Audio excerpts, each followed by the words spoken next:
Masu kallo da bibiyar wannan tasha, Assalamu alaikum, barkanmu da yau da kuma fatan an yi sallah lafiya. Allah sa haka amin. A yau mun zo da wani darasi wanda a baya mun taɓa yin irinsa. Duba da kurakurai da ke cikin wancan bidiyon ya sa muka sake yin wannan bidiyo domin ya yi ƙarin hasken da a wancan bidiyon ba mu yi ba. Taken darasinmu na yau shine menene arbab da kuma misalansa. Kafin mu yi a cikin darasin, idan baka yi subscribe din wannan channel din ba, yana da kyau kai kokari kai. Domin yin subscribe shi zai baka damar samun sakonnin email a duk lokacin da muka ɗaura sabon darasi. Mun gode. Da farko, menene adverb? Adverb wasu kalmomi ne da ake amfani da su domin su nuna yadda wani ya yi wani aiki, ko a yanayin da wani ya yi wani aiki, ko a lokacin da wani ya yi wani aiki, ko a gurin da wani ya yi wani aiki da dai sauransu. A takaice dai, adverb kalmomi ne da ke nuna yadda wani aiki ya faru ko ya auku. Misali, jiya na je aiki a makare. Misali na biyu, gobe muke tafiya Kano.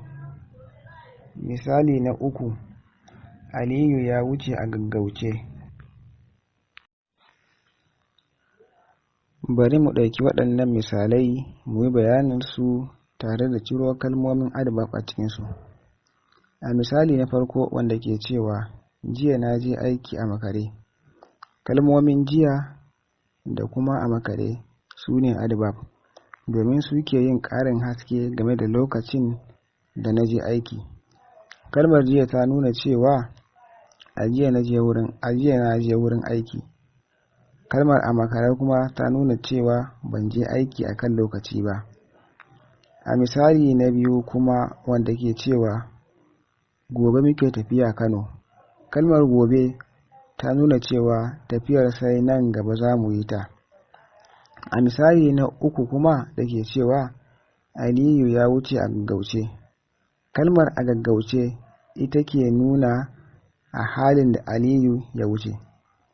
Kalmomin jiya, a makare, gobe da kuma a gaggauce su ne adverb a cikin waɗannan misalai domin su ke nuna lokaci ko halin da aka yi ayyukan da ake magana a kansu a misalan. Bari mu ci gaba da yin misalan da Turanci domin masu kallo su fahimci darasin yadda ya kamata.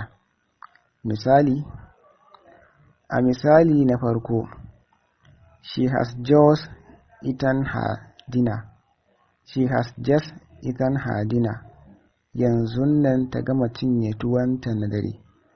Kalmar just ita ke nuna cewa aikin yanzun nan ba da jimawa ba aka kammala shi, wato yanzun nan ta cinye abincinta na dare.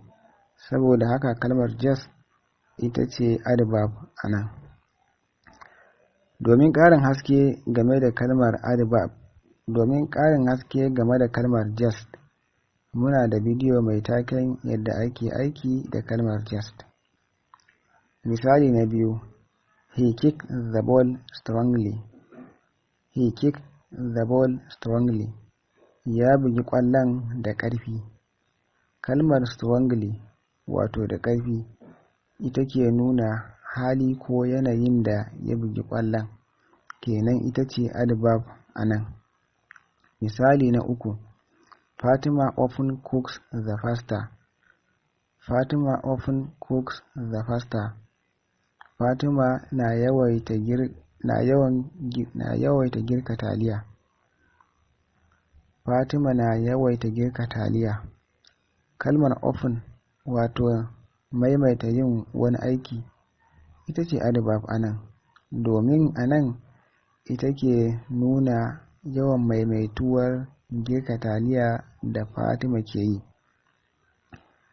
Misali na 4, they swam well last week. They swam well last week. Sun yi iyo da kyau satin da ya wuce. Kalmar well wato yin wani aiki da kyau da kuma kalmar last week wato satin da ya wuce su ne adverb domin su ke nuna ƙoƙarinsu wajen yin iyon da kuma lokacin da suka yi iyon. Misali na 5, I am eating outside. I am eating outside. Ina cin abinci a waje. A nan kalmar outside wato a waje ita ce adverb domin ita ke nuna gurin da nake cin abinci. Misali na 6, we are flying abroad tomorrow. We are flying abroad tomorrow. Gobe muke tashi zuwa ƙasar waje. A nan kalmomin abroad da tomorrow su ne adverb domin su ke nuna inda za mu je da kuma lokacin da za mu tafi. A waɗannan misalai gaba ɗaya kalmomin just, strongly, often, well, last week, outside, abroad da kuma tomorrow su ne adverb wato su ke nuna lokaci da wurin da aka yi ayyukan da ake magana a kansu a cikin misalan. Wannan shine bayanin menene adverb wanda muka sabunta domin faɗaɗa wancan tsohon bidiyon da muka yi a baya. Fatar mu dai ita ce a fahimci menene adverb da kuma sauran ɓangarorin nahawun turanci. Za mu dakata a nan da fatan ana ƙaruwa da darussan koyon turanci da muke yi a wannan tasha. Kada dai a manta a gayyato mana 'yan uwa da abokan arziki zuwa wannan tasha, sannan a yi subscribe kuma a taɓa alamar ƙararrawa. Mun gode.